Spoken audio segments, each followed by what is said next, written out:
Esialgse arvutuse järgi on aastaga majandus kasvanud 1,2 ja kvartaliga 0,1%.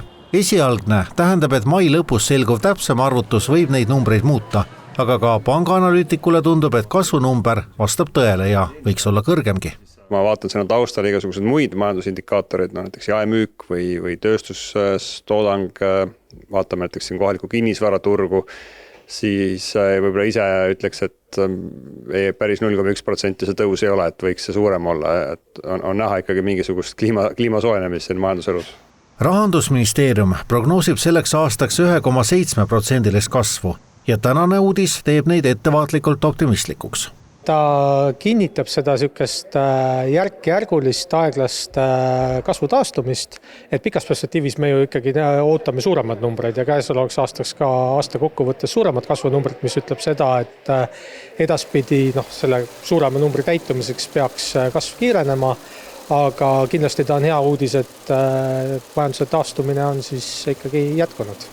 Rahandusminister Jürgen Ligi nentis mõned nädalad tagasi, et Eesti majanduse nõrkuse taga on ka inimeste suhtumine, et kõik ongi halvasti. Mihkel Nestor on nõus, vaadates kas või SEB eri riikide pangaklientide suhtumist. See on majandusteaduses eraldi haru, kes seda kohe uurib, et selline psühholoogiline majandusteadus, et kuidas narratiivid, mis me räägime, tegelikult mõjutavad meie tarbimisotsuseid. Kindlasti kui võrreldes näiteks Eestit ja Leedut, siin on täiesti selline röögatu vahe. Leedus kõik ettevõtjad, kõik tarbijad arvavad, et olukord on väga hea ja hakkab minema ainult veel palju paremaks. Eestis vastupidi, et olukord on halb ja saab minna ainult veel halvemaks. See absoluutselt ma olen nõus, et see mõjutab lõpuks ka riigi majanduskasvu ja inimeste tegelikku otsuseid. Mida aga Eesti inimesed ei mõjuta, on maailma majandus ning USA presidendi Donald Trumpi mõtted ja teod.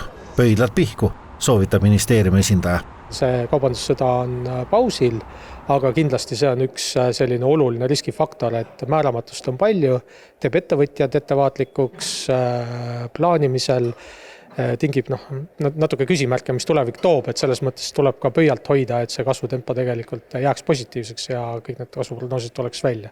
Minu jaoks võib-olla see ei olegi see niivõrd see kaubandussõda kui Ameerika Ühendriigid ja nende majandus tervikuna. Et need uudised, mis sealt tulevad, on üks päev ühesugused, teine päev teistsugused, et turud on hakanud kaotama usku üldse sellesse, et mis seal Ameerika Ühendriikide valitsuses toimub, et kas nad ise ka teavad, kuhu suunas nad seda riiki tüürivad. Ja mõeldes sellele, kui suur on see USA majandus ja milline selline majakas ta siis ülejäänud maailmal on, et kui turud kaotavad usu Ameerika Ühendriikidesse, et see on väga palju suurem probleem kui see, et me siin kaupleme mingite tariifide üle.